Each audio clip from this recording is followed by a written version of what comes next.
Hi, everybody. Today's Tuesday, April 14th, 2026, and our dear friend, our brother, nosso irmão, Pepe is here with us. Hey, brother. Hi, everybody. Greetings from Buddhist Southeast Asia. It's still a holiday here. Very, very calm.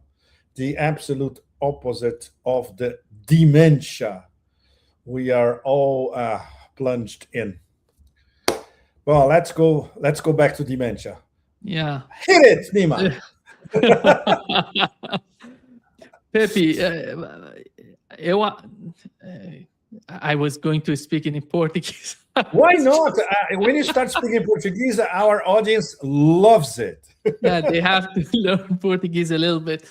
Uh, Let's start, Pepe, with the case of the negotiations. We had the negotiation. We had JD Vance suddenly leaving Islamabad, Pakistan. Then Donald Trump announcing blockade on Iranian ports.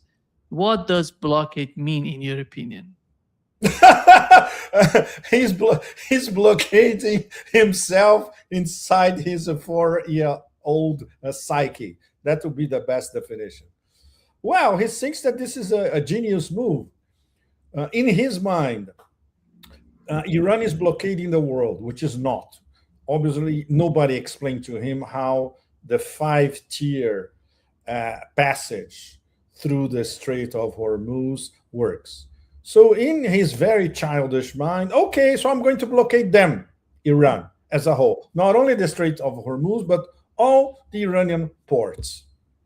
So this is okay.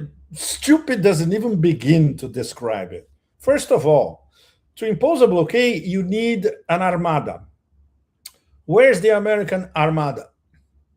Nowhere to be seen.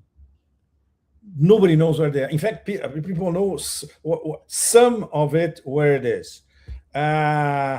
Which one is it? It's in the Arabian Sea, but very, very far in the Gulf Abraham of Lincoln.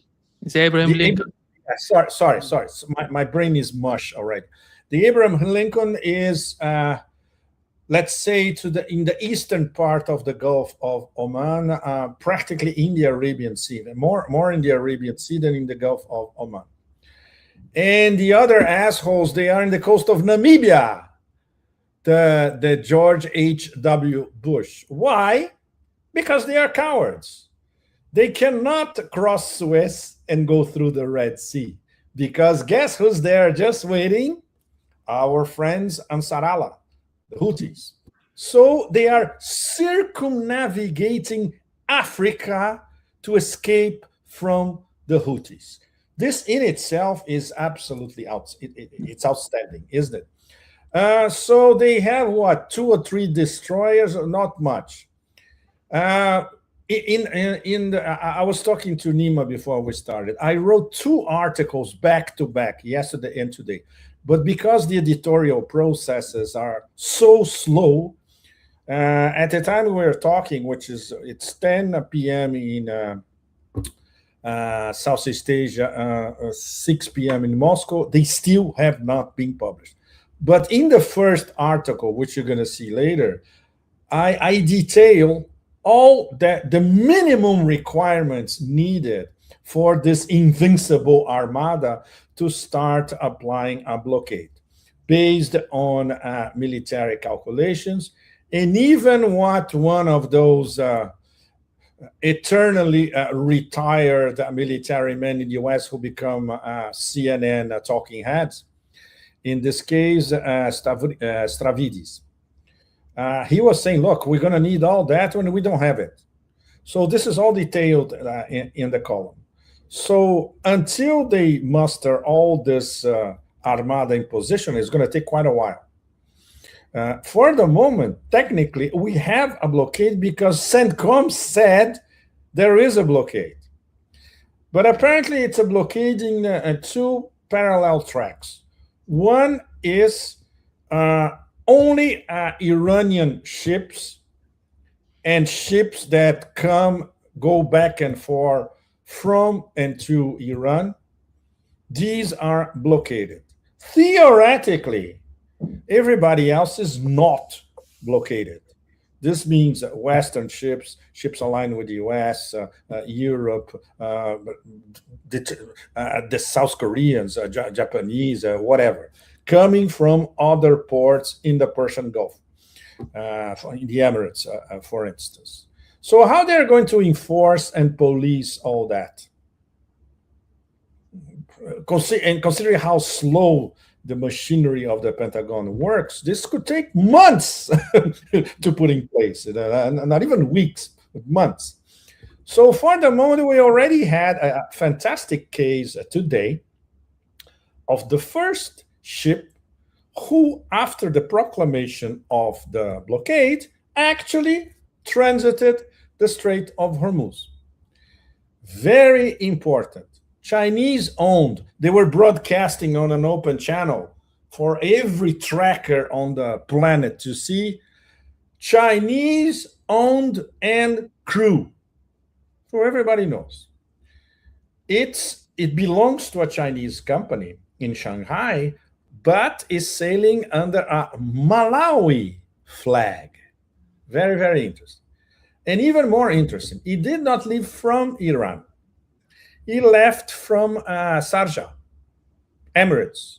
So technically, it's not a target for the Americas because it left from a port that is not an Iranian port.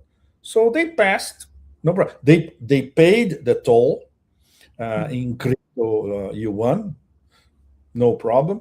But this means that the blockade, technically the blockade exists, but it's not applying. They don't know how to enforce it. For instance, there was not a single American ship to go check if this tanker was what he was saying it was. Nothing. So once again, Nima, this is a gigantic PR op, essentially. Nobody knows how this is going to be enforced, how they're going to regiment this invisible armada, how long this is going to take, and worse, much, much worse. And this, I had a confirmation with one of my Chinese sources, is that if they start threatening to harass Chinese tankers, I'm not even talking about Iranian shadow fleet tankers going to China, but Chinese-owned tankers, like this one who crossed today. It's Chinese-owned with a Malawi flag. The PLA Navy is going to send a task force. And this task force is going to be very close to the positioned American task force. So can you imagine, Nima? Between the Sea of Oman and the Arabian Sea, we have practically a face-to-face of the PLA Navy and the U.S. Navy.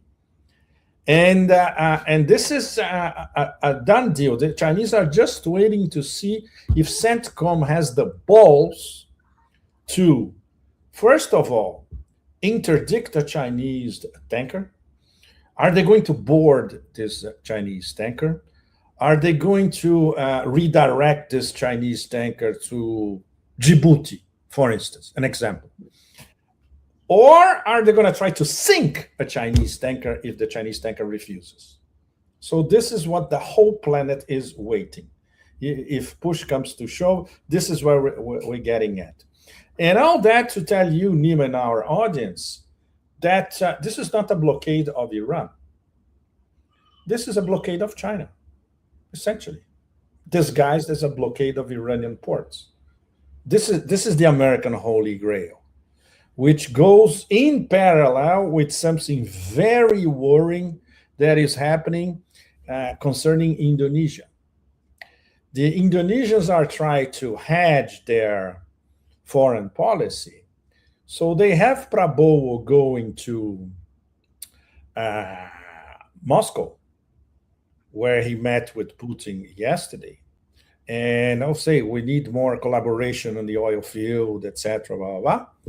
But they have their Minister of Defense signing a sort of partnership with the Secretary of Forever Wars in Washington. We still don't know the details about all that. What is being spun in DC is that sooner or later the Americans are going to start sending troops for training in Indonesia. Can you imagine the Chinese, the Russians, and other BRICS members when they look at this?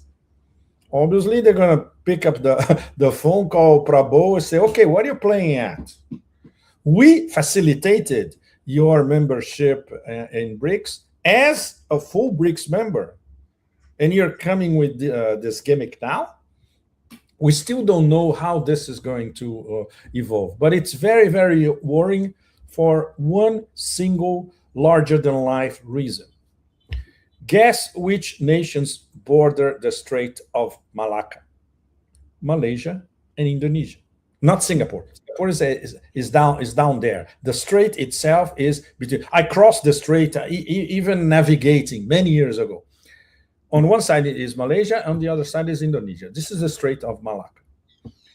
And obviously, everybody who follows Mackinder, Spikeman, Mayhem, you name it, the whole blah, blah, blah about Eurasia, Heartland, Rimland, and all that knows that China started to diversify its sources of energy to escape from Malacca.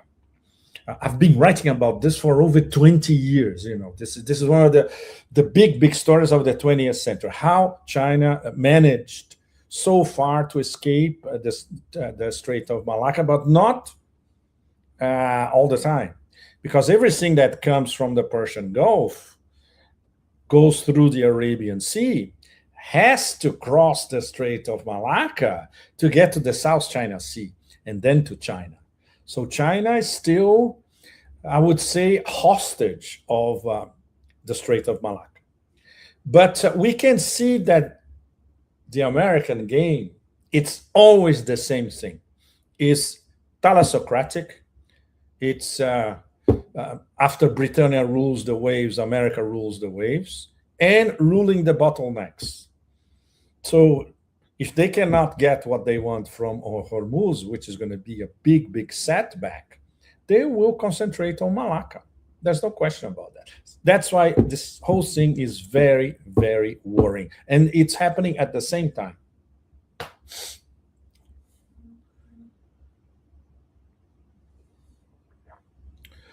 I think the practical difficulties that the United States has right now, as you've mentioned, Abraham Lincoln aircraft carrier is far away from the Iranian coast. Then yes. How is that going to be able? How they're going to be able to, to blockade the Strait of Hormuz or the waterway toward? Because it's good question, Nima. Because they don't have the balls to go to the Persian Gulf or to the Strait of Hormuz. They're going to block the exit. And the exit is very, very far away. It's in the Gulf of Oman. It's exactly in this area where the Gulf of Oman, it's the same sea. It's ridiculous, but it's the same. I was driving there last year when we were shooting our documentary. It's beautiful. The Makran coast in southeast Iran, in Sistan Baluchistan province, all the way to the Iran-Pakistan border. So from the port of Chabahar in Sistan Baluchistan in Iran, and the port of Gwadar in the Arabian Sea in Baluchistan in Pakistan, it's less than 100 kilometers. And in between, somewhere, we have this artificial division between Gulf of Oman and Arabian Sea. It's the same thing, essentially. But there is an artificial border in the middle. Basically, the Americans are to the east side of this border. They will not dare to get closer to the inside the Gulf of Oman, because they will be very close to Chabahar. And there is a military base in Chabahar. By the way, they bombed, if I'm not mistaken, they bombed this military base in Chabahar already, the Americans. So they're going to be very far away. So there's going to be, let's say, the American blockade, the line of the American blockade, that's where it's going to be. In between Gulf of Oman and the Arabian Sea.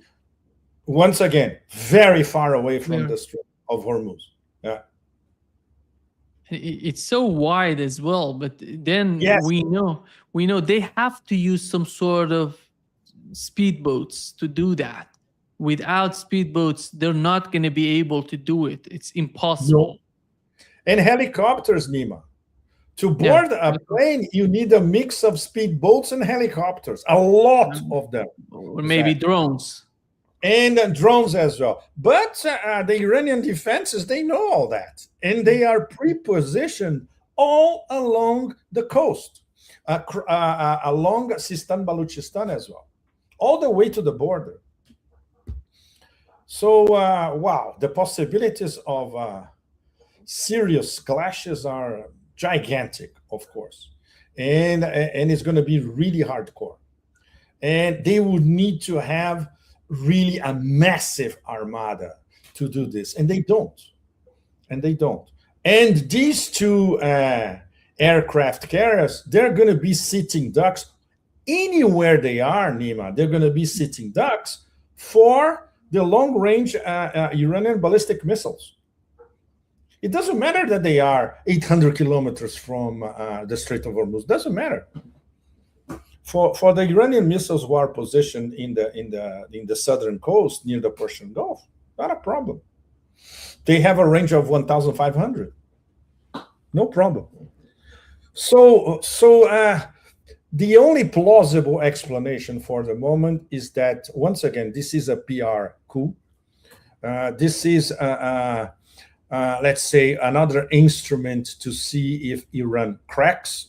Obviously, Iran is not going to crack. Interfering, of course, with the possibility of the negotiations continuing. For instance, the Pakistanis are spinning like crazy that there's going to be another meeting on Thursday. Yeah. There's no confirmation anywhere in Tehran, in Washington, or elsewhere that there's going to be another meeting on Thursday. For the moment, people are still digesting what happened on Saturday.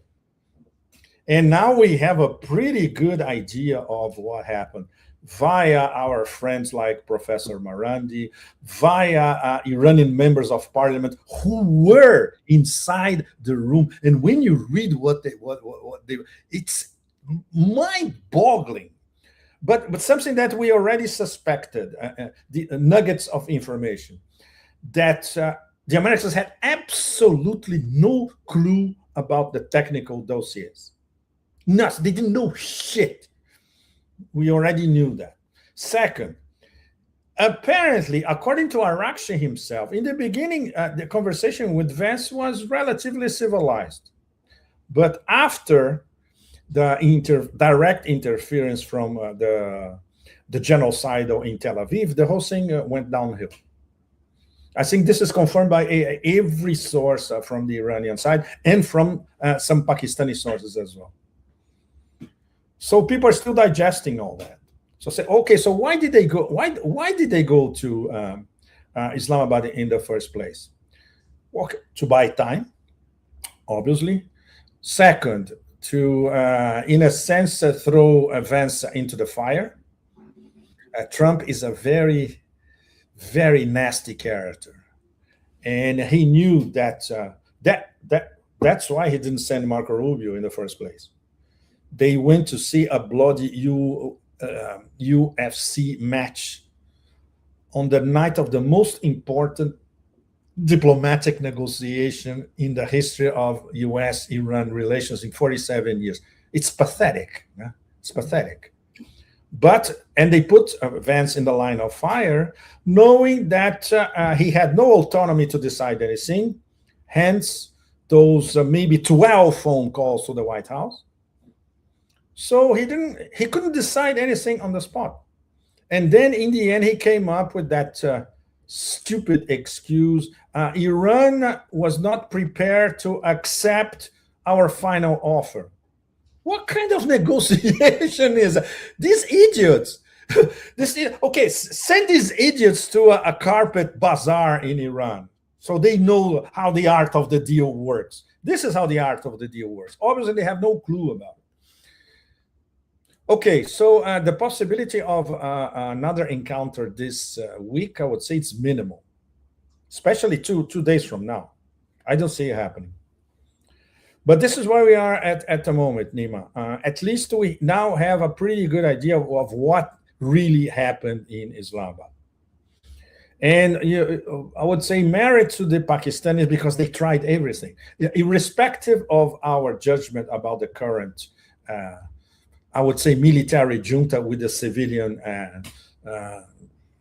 disguise, the current regime in Islamabad. But they did try they work their asses off. And once again, I talked about this somewhere else, but I think it's for our audience is important. There is an outstanding photo. I think it was shot by a Pakistani photographer. You see the back of Vance, not his face, but you see the face of the Pakistani foreign minister, Dar, and he's absolutely dejected. He's like, he wants to kill himself. But on the right side of the photo, talking to Vance, we see Field Marshal Asim Munir. And you can read his face. He is pissed to death. He's pissed to death. He was, we can paraphrase, even if we don't know exactly what he was saying, but we can understand that he was telling Vance, so you come to my country to fuck us up. After all the work that we had to put this thing together, think seriously of what you're doing. And Vance and Munir is, come on, Munir is not intimidated by anybody. A shark comes in front of Munir, the shark runs away. So I can imagine Vance, who has no international experience, especially at this level, he was probably terrified, right? So I think this photo tells a lot of what happened in the background. I think he saw the quality of the Iranian negotiator. Basically, he's not even comparable with Ghalibaf. Many people don't know Ghalibaf. He's a gigantic, Okay, Nima, tell us what you know about Ghalibaf in 1 minute. Okay. He has a lot of experience, Pepe. He revolutionized the whole police system of Iran. When he was long before 20 years ago, more than 20 years ago, he was he was the mayor of Tehran. He was, right now he's the head of the parliament, but he's a gigantic when it comes to the negotiations, his capabilities, his ability to negotiate, to talk. He's just unbelievable. He's not even comparable with J.D. Vance. I would say none of these people who were in Islamabad negotiating, they have no, clue about who are these people. I think J.D. Vance, when you hear J.D. Vance talking about, before leaving Islamabad, he just perceived that who are these people? Because they know what they're talking about. They have the full authority about what they're doing. They know what they're doing, and they have the whole framework from the Iranian leadership. They don't need to call anybody in Iran. But Ghalibaf, Pepe, I would say Ghalibaf is one of the most, he's so educated. He's so civilized. He's so, he respects everybody in the room. Everybody. But he's so strategic in the way that he talks. So strategic. I saw him for many years, how he was, and he is a gigantic person. I think the Trump administration would perceive as time goes by. I think within having the first round of negotiations, J.D. Vance has some sort of understanding of who Ghalibaf is. The guy is not there to intimidate anybody, but he just talks the way, he's so charming when he talks, but he knows what he's talking about. He knows what he's seeking for. He knows everything. The guy is not, I would say one of the best negotiators that Iran could bring to the table. And he's the head of negotiations right now on the part of Iranian delegation. Absolutely. Nima, there's something that considering what you have learned and talked to your connections, your sources, there is a lot of spinning about the fact that Iran might have offered 5 years without enrichment. And the Americans from the beginning wanted 20 years. The IRGC denied it completely. And obviously, we did not hear in detail from Galibaf or from Arakshi if they actually made this offer. No confirmation. No Nothing, confirmation. nothing from the Iranian side. We've heard nothing of that sort about 5, 6, 2 years, nothing of that sort. And on the other hand, I think it's so, it's so bizarre to put out that Iranian they have accepted 5 years of, some sort of suspension of the nuclear program of Iran. That's impossible, Pepe. It's impossible. Looking at the reality of what's going on right now in Iran, it's impossible. They're not going to do that. And the other part is the whole negotiations on the uranium, nuclear program. It's a very technical issue. It's a lot to be done with the technical teams rather than the political figures. I think that's totally, they can do something technically, just they can confirm, they can negotiate together. But coming out with this sort of idea that Iran has accepted 5 years, I think it's still a lie. Right. They're just putting that they want to make some sort of atmosphere to favor them in the negotiations. It's all about propaganda. As you mentioned, it's PR, nothing more than that. And because nobody, you mentioned the member of parliament who put it out, he's a, I would say, 100% reliable source. He said that what was all about. He said it was all about the Strait of Hormuz. The United States was asking 20 years. They said no. This is the main, reasons that he mentioned. Basically, the Strait of Hormuz and the Iranian nuclear program. Yes. There's another thing. Let me see. Now it's escaped me completely. Let's see if I still remember. No, I can't remember. I'm sorry. Yeah, but okay, Pepe. But looking at what is happening right now, and we had UAE going to China, and they get slapped in. I would say they got a kick in the mouth. Can you believe, Nima, that the arrogant, self-entitled son of MBZ goes to Beijing, meets Xi Jinping, and lectures Xi Jinping about China's relationship with Iran? Can you believe this? This is what happened. And the Chinese Foreign Ministry, oh, stupid towel head. Go back to your place, go back to the rat place that you belong to. It's ridiculous. Absolutely ridiculous. But confirms once again that the UAE is at war with Iran for all practical purposes. And the IRGC is going to have to do something about it. There's no question.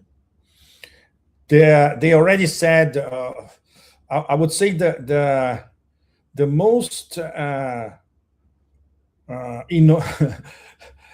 lenient observation that they made in public is that we refuse to pay the toll booths in the Strait of Hormuz. So what are they going to do? Send an Emirati armada? It's ridiculous. So, but for all practical purposes, this is very, very serious, and it's indirect. And don't forget, they are a full member of BRICS, as Iran. So we have two BRICS members at war with each other. And obviously, because BRICS is in a coma nowadays, I assume today and tomorrow in Moscow. It's in Moscow, in Beijing. Now my brain is totally mush. The meeting between Lavrov and Wang Yi in Moscow. Sorry, between today and tomorrow. This is part of that. They're gonna have to talk about this because they are the top two BRICS members, and they have two members at war. And of course, the fact that the UAE is a Zionist station in the Persian Gulf, they are deeply linked to the international Zionist system and especially the money circulation, with all their promises of investment in the American economy, building data centers in the UAE, etc. This is I see this as the key problem all across the Persian Gulf. What is Iran going to do with the UAE? And not the UAE, with Dubai and Abu Dhabi. Dubai, there's not much to do because the business model of Dubai is already dead. But Abu Dhabi is another story. So how they're going to deal with Abu Dhabi, it's still up in the air. But it cannot go on like this. Because for all practical purposes, coming from Abu Dhabi, it's war. And when you compare to Saudi Arabia, which used to be pro-war against Iran, and now they are practically begging the Trump administration, this in the past 24 hours, to stop the blockade of the non-blockade, because they know what could happen geoeconomically. Obviously, the Trump administration never considers these details. They're too sophisticated. It's too sophisticated for them. They don't even understand the ramifications, but the Saudis do. So, well, the whole GCC thing is collapsing fast in front of our eyes. Now, not only is already split, but it's disintegrating internally on the side that it's, let's say, more warmongers against Iran. Qatar and Oman, they already know what they're going to do. They are neutral. They are trying to establish a relationship with Iran. They know where this thing is going. The new juridical regime in the Strait of Hormuz is going to be between Iran and Oman. They have already started talking about it. On the Iranian side, is more or less defined. Then they have to discuss sharing the toll booths. Exactly. And none of that is going to change. And American blockades imposed by a 4-year-old who now thinks that he is Jesus, they're not going to change anything. And that's the thing, Nima, because once again, this whole mess propels us to the big picture, which once again is this is yet another chapter of the big war, which is the US against China. And they're starting to use every trick in the book. So if they lose the Strait of Hormuz, that's it. They're going to attack in Malacca or somewhere else. No question. Yes, go ahead, please. I think that's really the big picture, as you've mentioned. The big picture is they did that in Venezuela. Yes. No export from Venezuela to China. Right now, they're trying to do the same in the Strait of Hormuz. But the problem in the Strait of Hormuz is Iran is not Venezuela. Exactly. And China knows that the United States is getting closer. This is the problem that the United States is facing. I don't see, if we assume that Donald Trump has came with this idea of blockade to make some sort of balance in the propaganda machine in the West. See, they have the Strait of Hormuz, I have the blockade on them. Then we are in some sort of balanced positions in these negotiations. So I'm not having any sort of difficulties. I have the leverage right now, the blockade, because all you need to know, we know how it works in the West. Exactly. You have to feed the public, the domestic, audience. You have to feed them the proper way. That's why I think he came out with this idea of blockading Iran. Absolutely. It's a new narrative. Everybody is only talking about this. Nobody's talking about the strategic defeat, which is there. After all, they were begging for a ceasefire. And after the first chapter of, let's say, the first negotiation inside the ceasefire collapses because they collapsed it, he needed another narrative. enter the blockade. So this could go on for another few days and vanish, or it could go, if it goes on more than a few days, then the whole planet will be asking, okay, are you going to implement your blockade? Show us. Are you going to stop Chinese tankers in the Gulf of Oman? Let's see that. And obviously, it's going to be total humiliation. We all know whatever happens is going to be total humiliation. So that's why they, in fact, need another round of negotiations, in fact. There's no question. So we may have another. When is the end of the 2 weeks ceasefire? Is April 24th? It's going to be in, April 24, 25, 26, something like that. Yeah. So we may have another meeting before. We have 1 week ahead. Yes, before the end of the 2 week ceasefire. Because they will be desperate again. This is not going anywhere. And of course, oil continues to be, and will continue to be over 100. This is not going to affect Iran because Iran has, the numbers vary from 160 million to 170 million barrels of oil floating around, Zaka, in the shadow fleet. So this means that the customers, especially in Asia, they are covered. Apparently, they are covered until mid-July, assuming there is nothing extra being transported. And there will be, of course.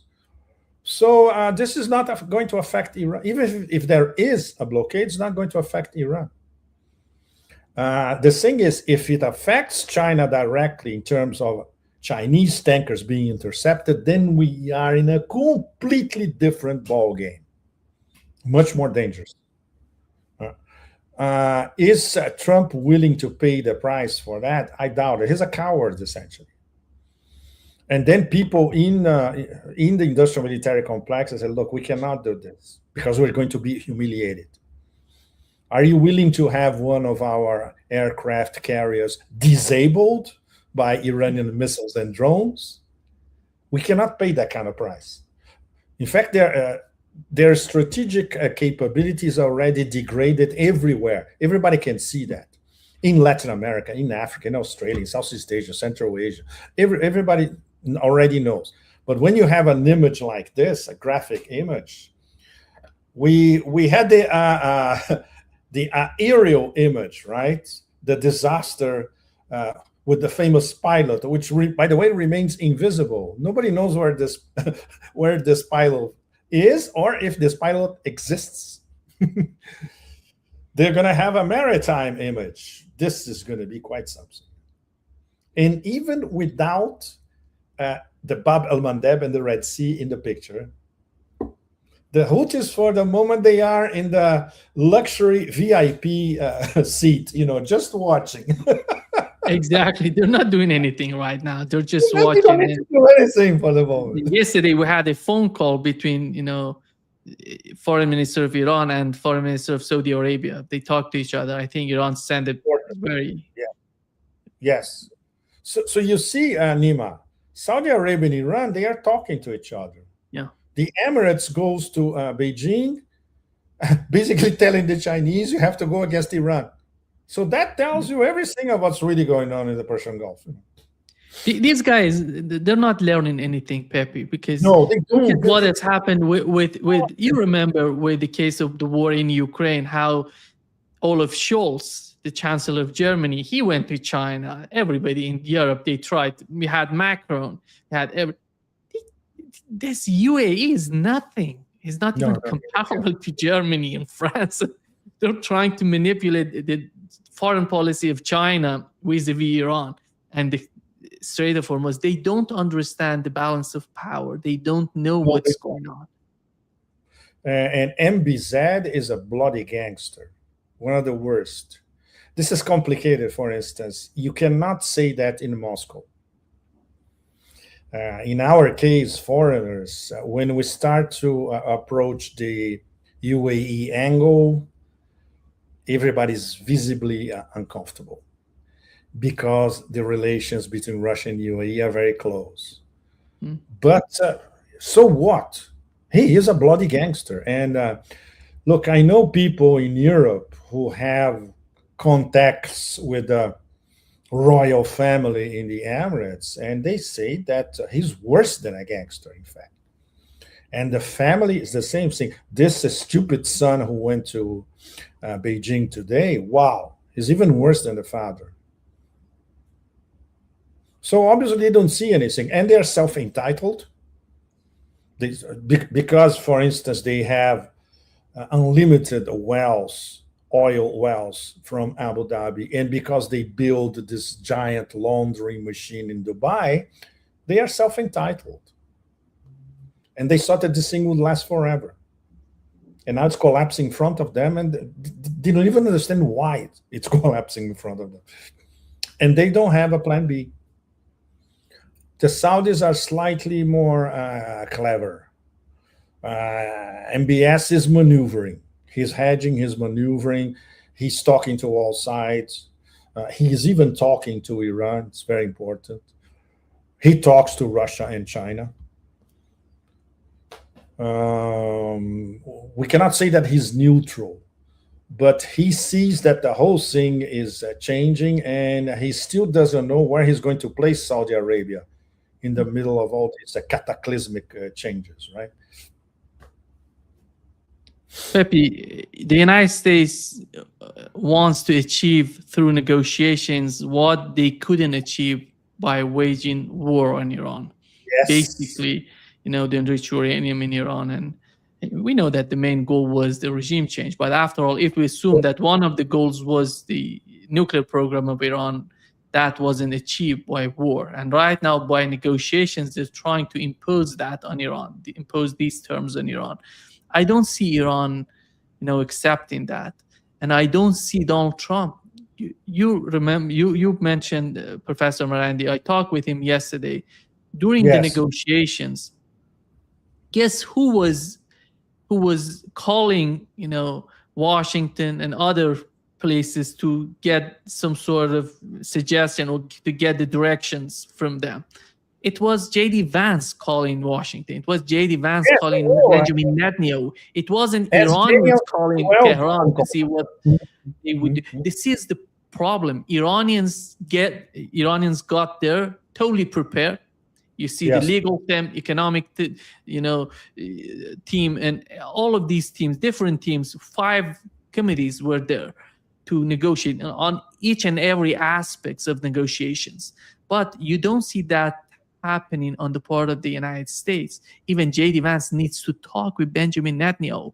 Benjamin Netanyahu himself said yesterday that J.D. Vance, on his way back home, he called Benjamin Netanyahu and described everything. They're getting these briefs daily. They're getting daily briefs from the Trump administration about the ongoing talks and messages, negotiation, whatever they have. And this is the problem. I don't see anything, any sort of end to these negotiations as long as Benjamin Netanyahu is running the show. So this means the negotiations from the start, they are doomed to fail. There's no question about that. And there's another element which is parallel to all that. That the vice president of the United States has no leeway and is basically a vassal of the president and a vassal of the war criminal in Tel Aviv. It was leaked by another Iranian source that one of the things that the Americans wanted in the negotiations was money. They wanted to have a cut in the Strait of Hormuz. They wanted to have their own toll booths going to the pockets of the Trump family and their cronies. That's why we had Tweedledee and Tweedledum, Hackle and Jackal, Dumb and Dumber, Witkoff, Kushner over there. Yeah, the agenda is making money. And the agenda is, okay, let's make a deal. Let's get some money out of this thing, which is the only thing that they do. These imbeciles don't even know where Isfahan is, for that matter. Obviously, they have no idea of the technical details, or you name it. But they were there to, okay, let's extract some cash for our pockets in this whole thing. It's pathetic. It's absolutely pathetic. It tells you everything about the level of unpreparedness of this so-called negotiating team. And when you don't even send your Secretary of State to the most important foreign policy meeting in the history of the US and Iran in 47 years, it's because you're not serious. You are a joke. You should be laughed at by everybody. And it's amazing when you compare that with the sobriety and the seriousness of the Iranian delegation. Everybody with their stacks of documents, everything outlined, the details, they knew the whole thing by heart. But you are negotiating with a bunch of grifters, con artists. It's pathetic.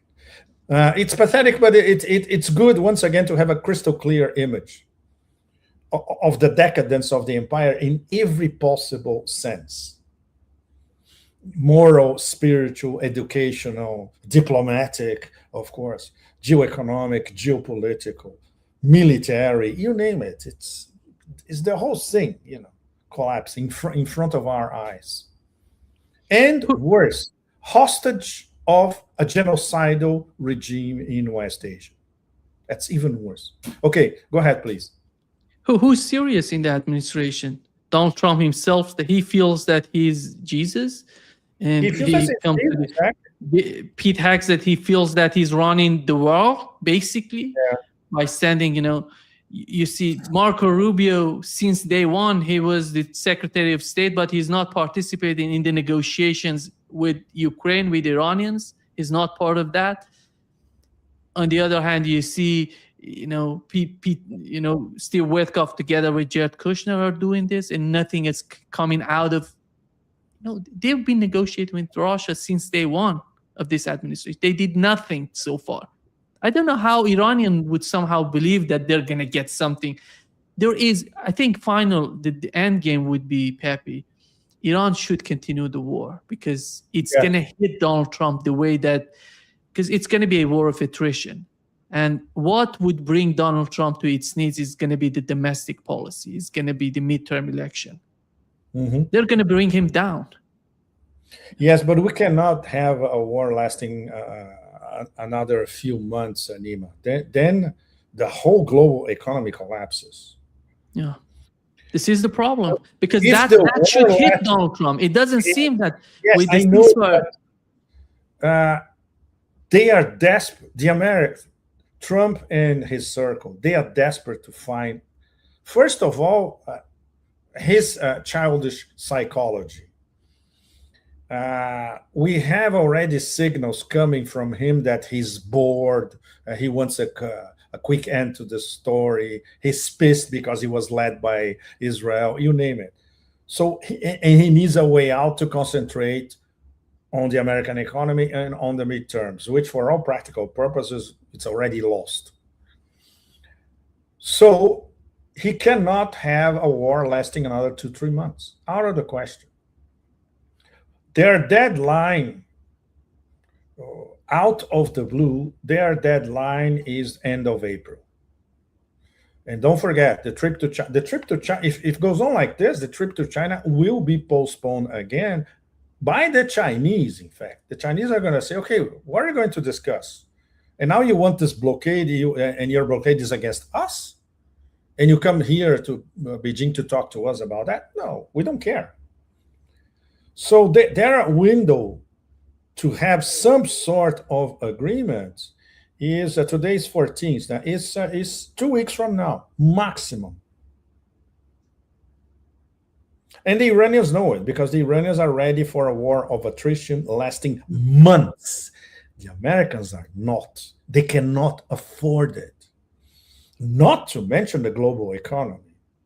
And not to mention how everybody on the planet is going to blame Trump and company for what's happening. In fact, They are already blaming Trump and company for what's happening. It was, after all, it was a war of choice. So their war of choice, the rest of the planet is paying the price for it. It's a war of choice of two war criminals together. And the whole planet is hostage to this war of choice. So if this thing goes on for another month or two, wow. I But think the thing is, it's okay. Now coming Go back ahead. to realistically, Nima, how can the Americans possibly end their war within the next 2 weeks without admitting that they were strategically defeated overall in every aspect? And this is exactly what he's trying to do, or the idiots around him.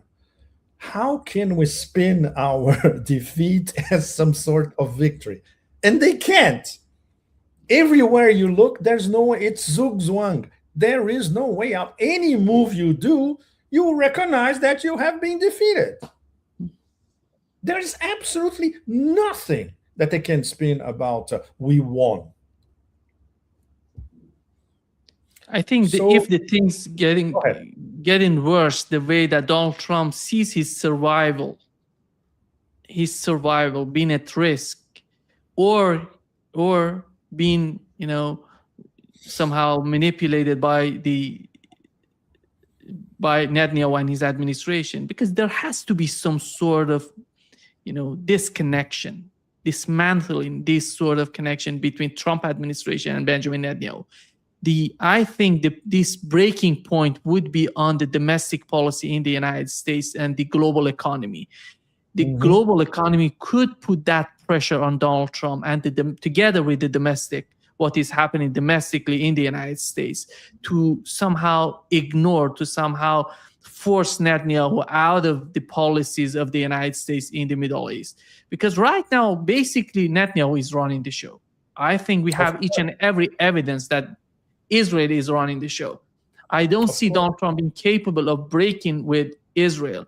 But I think if the things getting worse, and that could happen, that would be some sort of breakthrough with the negotiation, with what's going on diplomatically between Iran and the United States.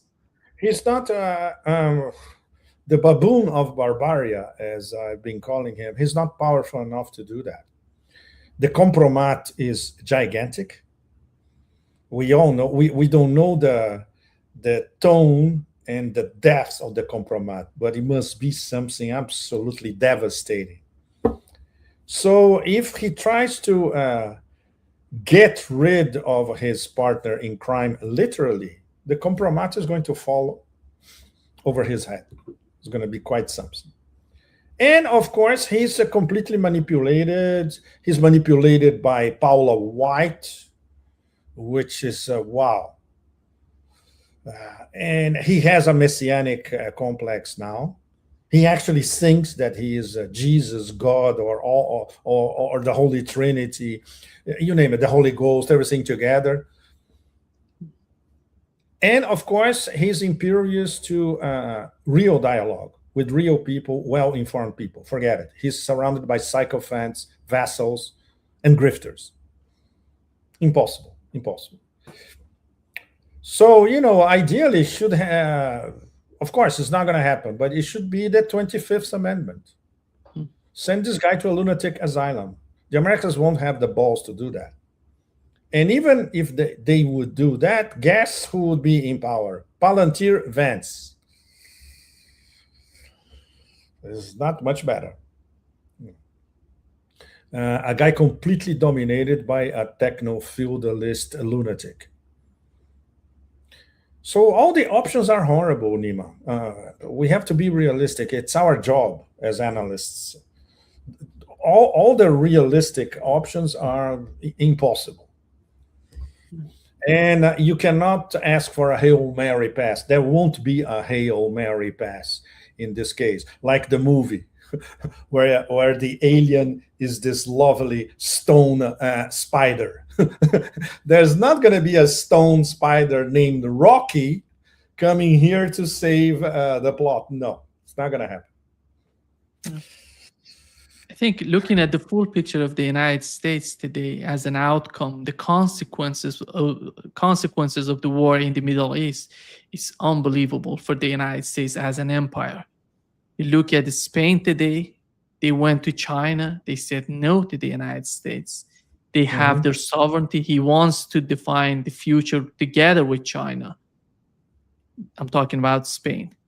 You see what's going on with the case of Canada. Canada said 70% of our defense budget was going to the United States each and every year. Right now, that's not going to be the case.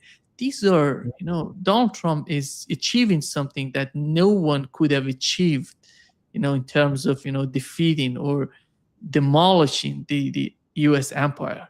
Is not just physically with the American bases in the Middle East, but psychologically, economically, what he's doing to the United States is just amazing. It is. It's being blown up from the inside, which is the ideal mechanism. Absolutely. When empires collapse, blown up from the inside, it's much, much better. It's theoretically less painful for everyone. We still don't know because the process is ongoing. There may be other wars ahead, but now we can see that it's irreversible. And he accelerated the implosion. This 1 year and 4 months. Now, in 1 year and 4 months, he accelerated drastically the implosion in every sense. And he's picking fights with literally everyone, even the Pope. Why do you need to pick a fight with an American Pope? It's beyond childish. So this interpretation of senile dementia mixed with an apocalypsist streak, and basically because he's being manipulated by this demented Paula White, makes a lot of sense. Makes a lot of sense. And of course, his natural incoherence. He doesn't read, he doesn't get himself informed. He despises people who are informed or contradict him or try to engage him into anything remotely analytical. That explains the whole thing. The psychological landscape is pretty well mapped out. The problem is he's still in control. In control between commas, right, Nima? Because we know who is really in control. He's just their messenger. So, there were no leaks about what they discussed at the Bilderberg in Washington, by the way. I have a mole over there, but he's never going to tell me. They have a veil of secrecy, especially with journalists and analysts. They will never say what really happened. But they must have discussed that. And they must have discussed that for them ahead, the only way for them ahead is to come up with another COVID, which obviously it's in the process. They have to come up with something as traumatic as a COVID to regain some sort of control. And this is what's going to be next. Scary. Yeah, it's scary. And of course, what's going to be next is directly related to the global economy melting down. They're going to use the meltdown of the global economy to come up with something. There's no question about that. Yeah. And once again, even if there was the 25th Amendment, Nima, and we get Palantir Vance is one cog in this wheel, the techno-feudalist wheel. So everywhere we look, it's really scary.